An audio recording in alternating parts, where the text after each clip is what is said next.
My son's fiancée turned to her parents and said in Mandarin, "This old pig doesn't understand a thing. So stupid." She thought I was some fool who couldn't understand her. I understood every word, but I chose to stay silent and watch how far their little performance would go. What I heard next made me realize I had to protect my son from the most dangerous person he's ever met. Before I tell you what happened at that dinner table, let me know in the comments. Where are you watching this from? The aroma of pot roast filled my Arlington home that Friday evening. At 66, I'd perfected this recipe over decades of cooking for my late wife Sarah and our son Benjamin. Tonight felt different tonight. I was meeting the woman my boy claimed he wanted to marry. A Chinese-American woman named Grace Zhang, along with her parents who'd immigrated from Beijing years ago. What Benjamin didn't know, what nobody knew, was that I'd spent 15 years in military intelligence, much of it focused on Chinese communications. My Mandarin was as sharp as my English, a skill I'd kept classified even from my own family. "Dad, they're here." Benjamin's excitement was infectious as I opened the door to Grace and her parents. She stood there like something from a magazine, perfectly polished, with a practiced smile. "Mr. Thorne, thank you so much for having us," Grace said, handing me a potted orchid. "Your home is absolutely lovely. Benjamin talks about you constantly. He adores you." Behind her, Thomas and Elizabeth Zhang nodded with formal courtesy that reminded me of diplomatic functions from my army days. "Please call me Gideon," I replied, stepping aside, "and thank you." Sarah always loved orchids. Benjamin practically glowed as he guided Grace through our living room. "Grace teaches piano at the community center, Dad, and she volunteers at the animal shelter every weekend." "How wonderful," I said, genuinely impressed. "What kind of music do you prefer teaching?" "Oh, classical, mostly," Grace replied, her eyes lighting up. "Chopin, Debussy. Though I do enjoy teaching children popular songs. It keeps them engaged, you know." Dinner started beautifully. The pot roast was tender, conversation flowed easily. Thomas asked about my electronics repair shop. Elizabeth complimented the green bean casserole. Grace hung on Benjamin's every word about their wedding plans. "We're thinking spring," Benjamin said, cutting into his roast. "Maybe April. Grace wants cherry blossoms in the photos." "That sounds perfect, son," I said, raising my wine glass. "To new beginnings." Everything changed during dessert. Grace leaned toward her parents and switched to Mandarin. Her voice dropped to what she thought was a whisper, but my trained ears caught every word. What I heard made my blood run cold. She called me an old pig who didn't understand anything, said I looked stupid and would be an easy target. Then with a dismissive laugh, she told her parents, "Keep doing well, just continue like this." The casual cruelty in her voice, the way she spoke to them like employees receiving instructions rather than beloved parents, it hit me like a physical blow. My grip tightened on my coffee cup. Adrenaline surged through my veins, the same feeling I'd had in combat situations. Every instinct screamed at me to stand up and confront her right there. But decades of intelligence work had taught me patience.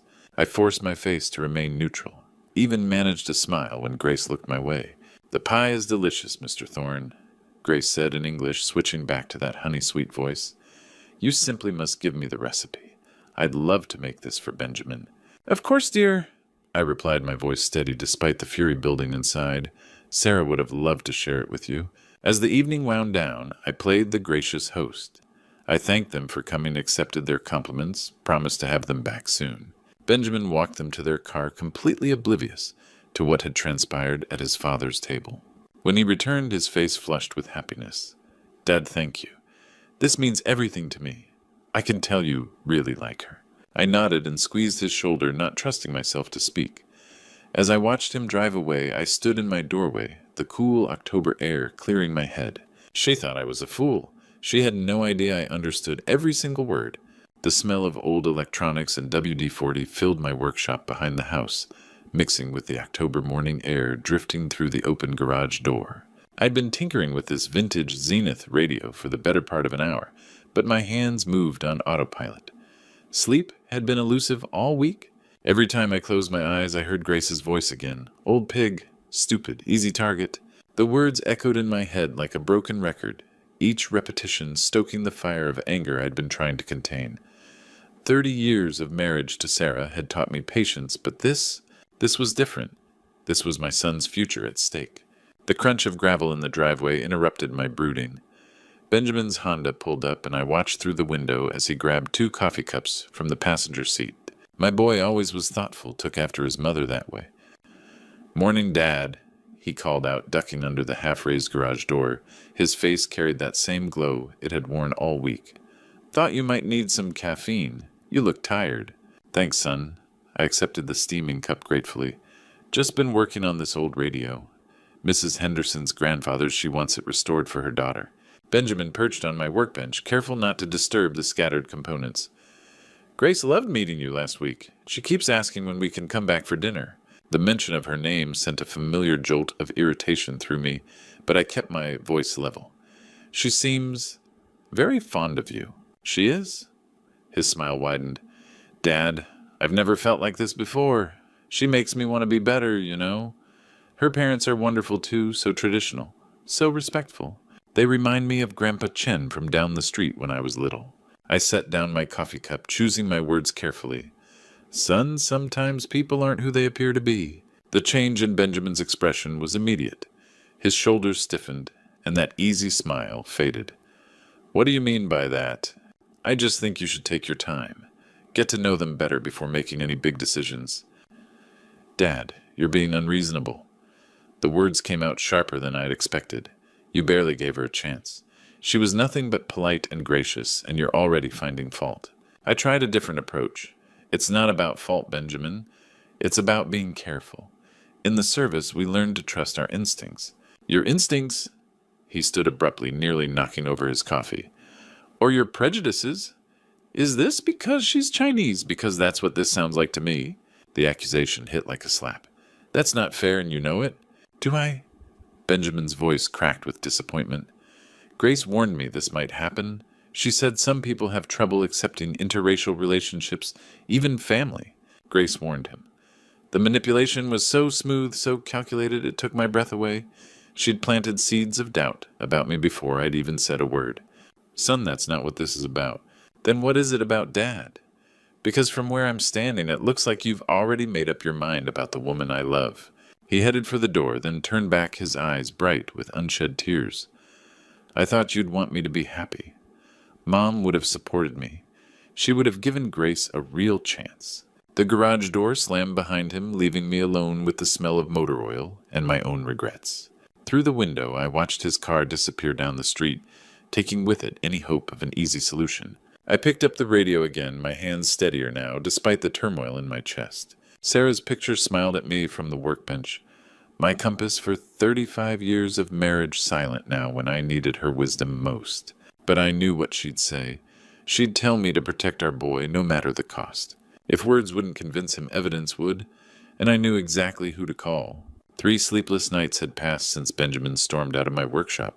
I'd spent those dark hours staring at the ceiling, weighing my options, and mentally cataloging contacts from my Army intelligence days. Most were retired, now scattered across the country, but a few still worked in government positions where they might prove useful. Maria Santos topped that list. We'd served together in the 80s, back when intelligence work meant more shoe leather than computer screens. She'd been sharp then, the kind of analyst who could spot patterns others missed. And according to LinkedIn, she now worked for Immigration and Customs Enforcement. If anyone could help me dig into Grace Zhang's background quietly, it would be Maria. Murphy's Cafe sat just off Route 1, close enough to the Pentagon to attract the lunch crowd of contractors and government workers. I arrived early, claiming a corner booth where we could talk without being overheard. The familiar weight of conducting clandestine business settled over me like an old coat. Maria walked in at exactly 11:30, her silver hair shorter than I remembered, but her posture still military straight. She spotted me immediately. Old habits die hard in our line of work. "Gideon Thorne," she said, sliding into the booth opposite me. "When I got your call, I thought someone was playing a prank. 30 years and suddenly you need a favor." "I wouldn't ask if it wasn't important, Maria. It's about Benjamin." Her expression softened. She'd attended Benjamin's high school graduation, sent cards every Christmas. In the intelligence community, work relationships often became family bonds. "What's wrong? Is he in trouble?" "Not yet, but I think he might be." I pulled out my phone, showing her the photos Benjamin had shared from his dinner dates with Grace. "He's engaged to this woman, Grace Zhang. Something feels off about her and her family." Maria studied the images, her trained eyes taking in details I'd probably missed. "What kind of off?" I chose my words carefully. "Inconsistencies in their behavior. The way they interact doesn't feel natural, more like they're performing roles than being themselves. And some things they've said. I paused, unable to reveal my linguistic advantage. My instincts are screaming that something's wrong. Your instincts were always solid, Maria said, handing back the phone. What do you need? Background checks on all three of them. Grace Zhang Thomas and Elizabeth Zhang. They claim to be from Beijing originally, but now live in Fairfax. I need to know if they are who they say they are. Maria nodded slowly. Immigration status, employment history, family connections, the full workup. I can run them through our databases, cross-reference with State Department records. It'll take a few days to be thorough. I slid a piece of paper across the table with their basic information names. Approximate ages, the address Benjamin had given me. I've got photos, social media profiles, anything else you might need. This stays between us, Maria said, pocketing the paper. If I find something and it goes legal, you didn't hear it from me first. Understood. She studied my face for a long moment. Gideon, I've seen you handle dangerous situations with ice in your veins. Right now you look like a man who's genuinely worried. What aren't you telling me? I met her gaze steadily. That my son is head over heels, in love with someone who might be using him. And if I'm right, it's going to destroy him. Maria's expression grew serious. I'll start running the checks this afternoon. Give me 72 hours. We shook hands outside the cafe, and I watched her disappear into the Pentagon City metro station. For the first time in days, I felt like I was taking action instead of just reacting. The next 2 days crawled by. I threw myself into repair work, fixing radios and televisions with an intensity that surprised my customers. Grace visited Benjamin twice during that period, and I forced myself to be cordial when they stopped by the shop. She played her role perfectly, the devoted fiancée meeting her future father-in-law's friends, asking about family photos, complimenting my work. But I watched her more carefully now, looking for cracks in the facade. They were there, subtle but present, the way her smile never quite reached her eyes, how she steered conversations away from specific details about her past, the practiced quality of her responses to personal questions. On Thursday evening, my phone buzzed with a text from Maria. We need to talk. It's not good. My hands were steady as I called her back, but my heart was racing. Maria's voice was grim when she called. Gideon, you were right to be suspicious. Maria's call came at 7:30 Friday morning, jarring me from the first decent sleep I'd managed all week. We need to meet immediately, she said without preamble. Not Murphy's, somewhere more private. The parking garage behind the Marriott on Jefferson Davis Highway. The urgency in her voice sent adrenaline coursing through my system. Level 3 northwest corner, 20 minutes. She was waiting by her sedan when I arrived, a thick manila folder tucked under her arm. Her face carried the grim expression I remembered from briefings that had gone sideways. Get in, she said, sliding into my truck. We need to talk where no one can overhear us. Maria opened the folder, revealing documents and photographs that made my stomach clench. Gideon, your instincts were dead on. Grace Zhang isn't who she claims to be. She handed me an ICE database search result. Her real name is Xu Min. Grace Zhang is a fabricated identity she's been using for 8 months. The photograph showed the same face I'd seen across my dinner table, but the name beneath was completely different. How? Identity theft. The real Grace Zhang died in a car accident in California last year. Somehow Xu Min obtained her documents and assumed her identity. The next revelation hit harder. Maria showed me printouts from Arlington Community Theater's website, headshots for Thomas Thompson and Elizabeth Miller, listed under Cultural Family Package. Ideal for ceremonies, community events, and immigration photos. They're not her parents. I said the words feeling surreal. Professional actors. We contacted them. They admitted being hired by Xu Min for $500 each to play her parents. The engagement photos Benjamin showed me. Rental studio in San Francisco, same backdrop we found in 4 other sample portfolios online. She's done this before Gideon. The final revelation was devastating. Maria handed me a marriage certificate translated from Chinese. Xu Min is currently married to Liu Wei in Guangzhou, China, 3 years legally valid. She never divorced him. I stared at the document. Marriage fraud, among other things. Immigration fraud identity, theft, conspiracy, federal crime territory. If she marries Benjamin, she could face 10 years in prison and permanent deportation. And Benjamin, if he's truly unaware he's a victim. But if authorities think he's complicit, Maria's expression was grave. He could face charges too. I organized the documents with military precision. The evidence painted a picture of calculated deception that made my blood run cold. What's our next move? Officially, I report this to my supervisors. This suggests a larger operation. Maria paused. Unofficially, you need to protect Benjamin. Get him away from her before this explodes. He won't listen. He thinks I'm prejudiced. Then you need proof he can't ignore. Maria gathered the documents. I can give you copies, but once this goes official, it moves fast. Federal prosecutors don't mess around with immigration fraud. I accepted the folder, its weight feeling heavier than it should. How long do we have? Maybe a week before the investigation becomes official. Maria prepared to leave, placing a hand on my shoulder. I'm sorry, Gideon. I know this isn't what you wanted to find. She was right. Part of me had hoped my suspicions were wrong, that Grace was simply a young woman with poor social skills or cultural differences I'd misinterpreted. But the evidence was irrefutable. Looking at the documents spread across the table, I realized this was bigger than I thought. Maria's contact at the FBI worked faster than I'd expected. By Monday afternoon, I was sitting in a sterile conference room at the Washington field office, facing Special Agent Jennifer Walsh, across a metal table covered with the evidence Maria had compiled. Agent Walsh was younger than I'd anticipated, maybe early 40s, with sharp eyes, and the kind of focused intensity that reminded me of my best intelligence officers. She'd spent the better part of an hour reviewing every document, asking pointed questions about timeline and verification procedures. Mr. Thorne, she said, finally closing the folder, this is impressive work. Immigration fraud cases usually take months to develop this kind of comprehensive evidence.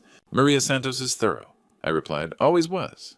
The question now is how we proceed. Walsh leaned back in her chair. We have enough to arrest Shu Min on identity theft and immigration fraud charges, but I'd prefer to build a stronger case. These organized operations usually involve multiple victims. What do you need? Ideally, we'd like her to incriminate herself further, maybe reveal information about how she obtained the false documents, whether she's working with others. Walsh studied me carefully. You mentioned she's comfortable in your home. Would you be willing to participate in a controlled operation? The weight of what she was asking settled over me. You want me to invite her back for dinner? With full FBI surveillance and support, we'd wire your home, have agents positioned nearby. If she says anything incriminating, we'd have it on record. I thought about Benjamin's face when he'd stormed out of my workshop, the pain in his voice when he'd accused me of prejudice. My son would have to be there. He's completely unaware of what she really is. That might work in our favor. If she believes you've accepted her, she may be more careless about what she says. Walsh's expression softened slightly. I understand this puts you in a difficult position with your family. Agent Walsh, my son is planning to marry a woman who's already married to someone else. She's using him to commit federal crimes. Any difficulty with family is secondary to protecting him.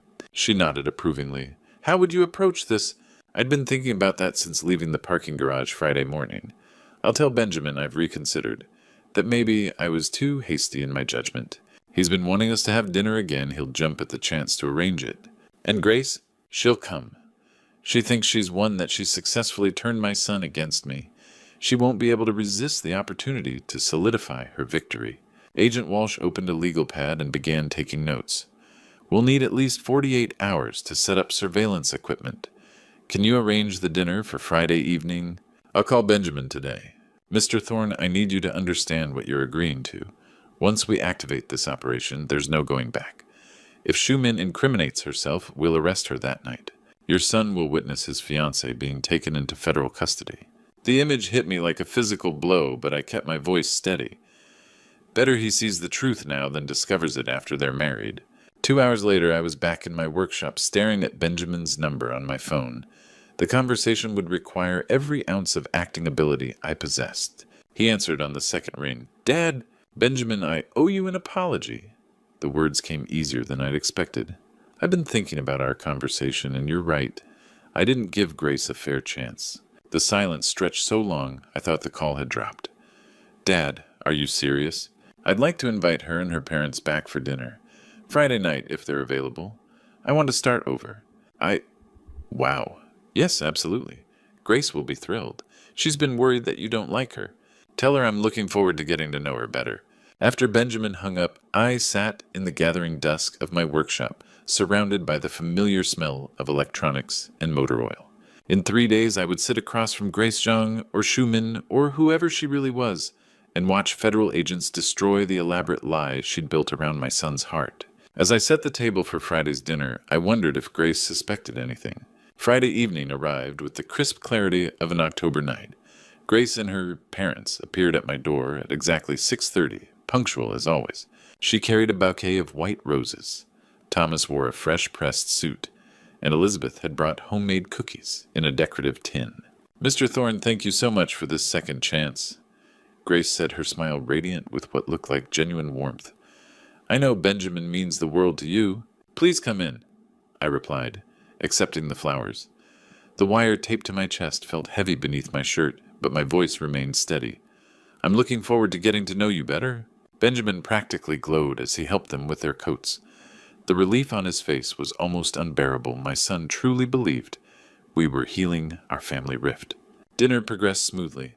I'd prepared the same menu as our first meeting: pot roast mashed potatoes, green beans. Grace complimented every dish, asked thoughtful questions about my electronics shop, and shared charming stories about her piano students.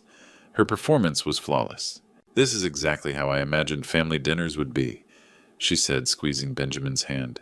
"You're so lucky to have such a thoughtful father." But I caught the subtle probing beneath her words. "You seem much more relaxed tonight, Mr. Thorne. I was worried after our first meeting that I'd somehow offended you." "Not at all," I assured her. "Sometimes first impressions can be misleading." As we moved to dessert apple pie again, I felt the familiar weight of approaching action. Agent Walsh would be positioned outside waiting for my signal. "Grace," I said, setting down my coffee cup, "I've been thinking about our first dinner together." She tilted her head, suddenly cautious. "Oh, I hope it was pleasant for you." I switched to Mandarin without warning. "Did you really think I couldn't understand?" The change in Grace was instantaneous.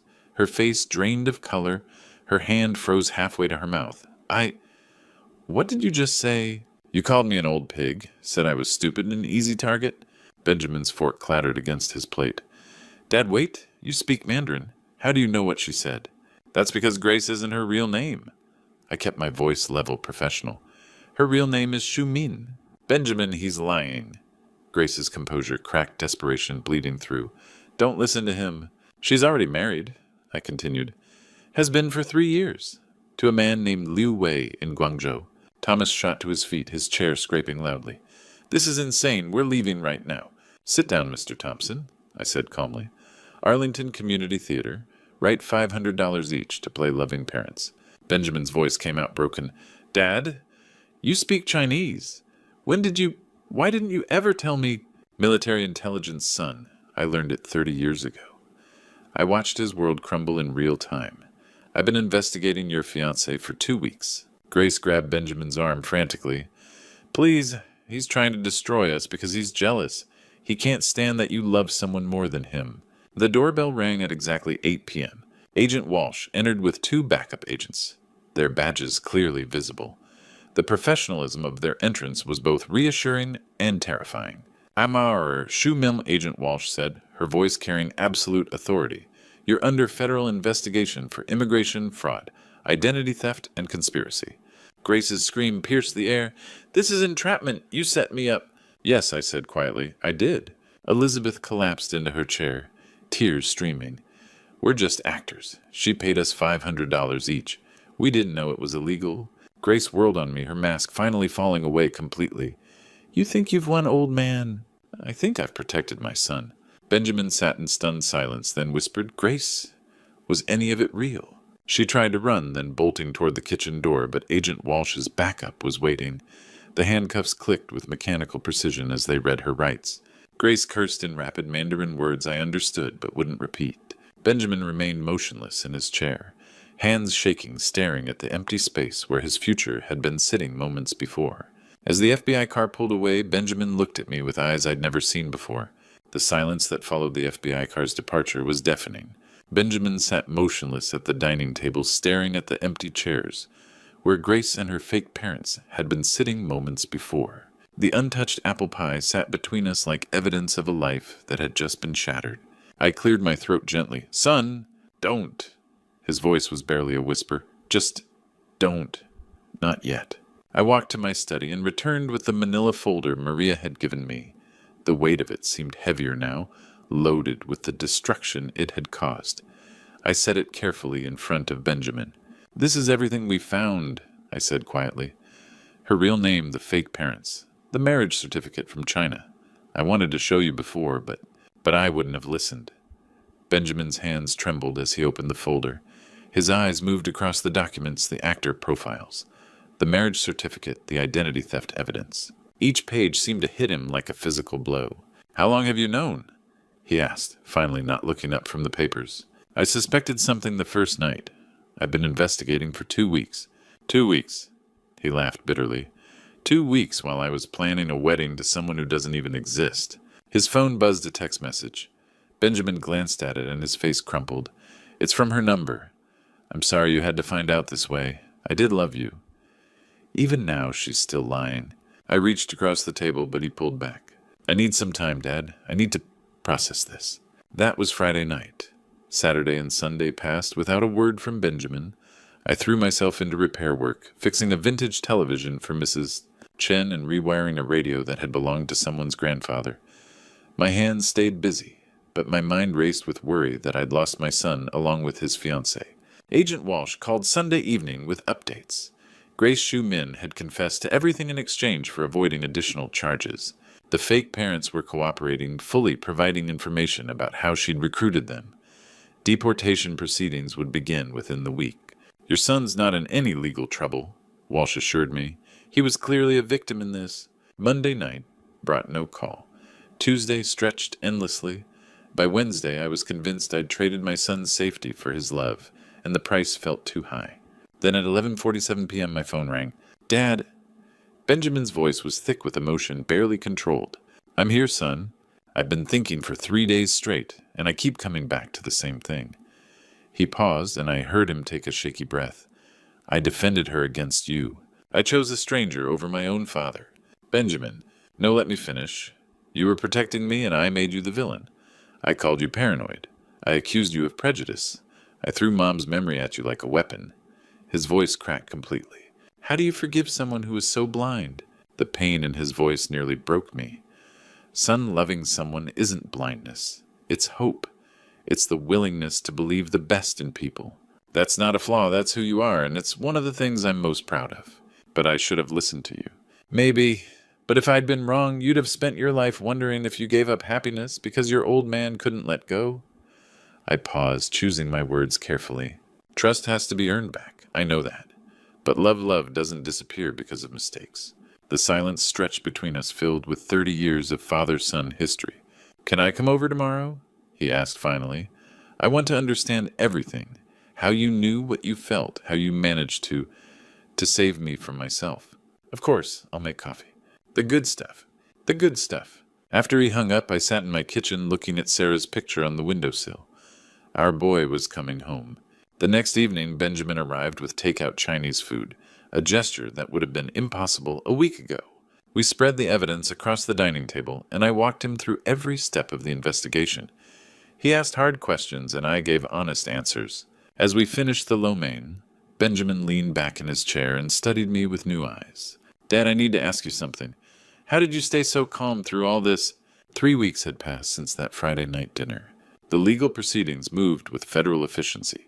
Grace had been deported with a 10-year ban, while the fake parents received community service and hefty fines. The bell above my shop door chimed as Mrs. Patterson brought in her ancient television. "Same fuzzy problem," I diagnosed, already reaching for my tools. As I worked, I found myself thinking about Benjamin's question from the night before. How had I stayed calm? The answer had something to do with experience, knowing that panic clouds judgment and clear thinking saves lives. Benjamin walked in carrying coffee and lunch from Murphy's Deli. These visits had become routine over the past week, comfortable rituals that reminded me of when he was 12. "How's work going?" I asked. "Good. Actually great." He paused thoughtfully. "I've been thinking about what you said about trusting instincts. There's this new project manager, and something about her felt rehearsed." "What did you do?" I asked more questions, dug deeper into her references. Turns out her last 3 jobs ended under questionable circumstances. Benjamin smiled. 6 months ago, I would have ignored that feeling. The pride I felt was overwhelming. Benjamin wasn't becoming cynical, he was becoming wise. A young man entered carrying a vintage radio. Someone said, "You might fix this. It belonged to my grandfather." I examined it carefully. "It'll take some work, but yes, might take a week." He hesitated, then asked, "Can I ask you something? My girlfriend wants to move in together, but something feels rushed. She's pushing hard, and I can't shake the feeling I'm missing something." Benjamin and I exchanged a look. "Trust that feeling," I said gently. "When someone's rushing you toward a big decision, ask yourself why the timing matters so much to them." After he left, Benjamin shook his head. "Does this happen often, relationship advice, in an electronics shop?" "More than you'd think.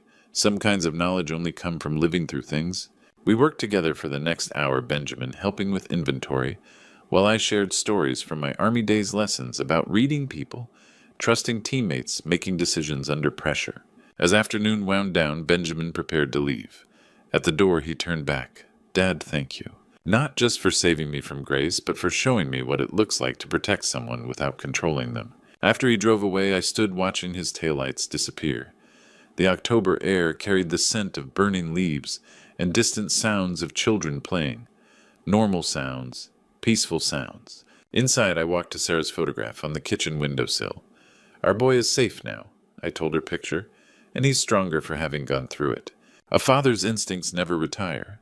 We see dangers our children can't and love them enough to act on it.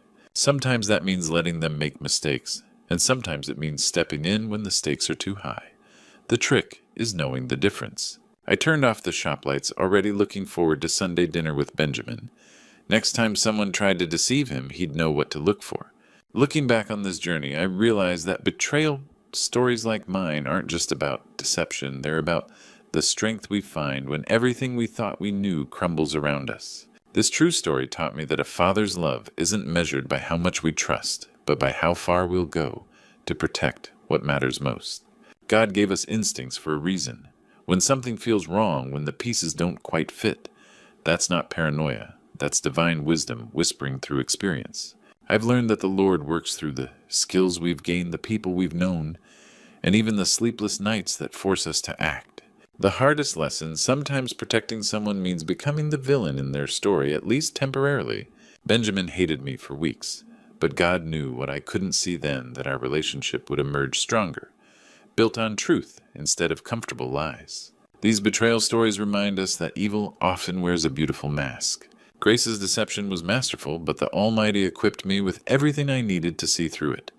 Military training, loyal friends like Maria, and most importantly, a father's unshakable love. This true story changed both Benjamin and me. He's more careful now, but not cynical.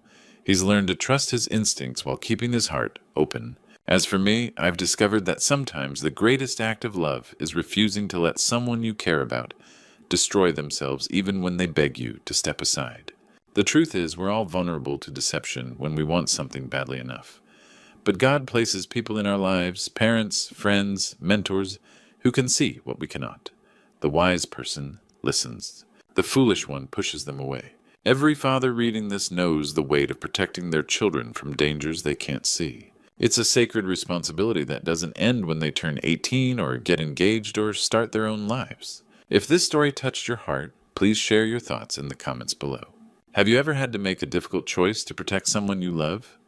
Share this video with parents who understand that love sometimes means saying the hard things. And don't forget to subscribe for more real stories about family courage and the wisdom that comes from never giving up on the people who matter most.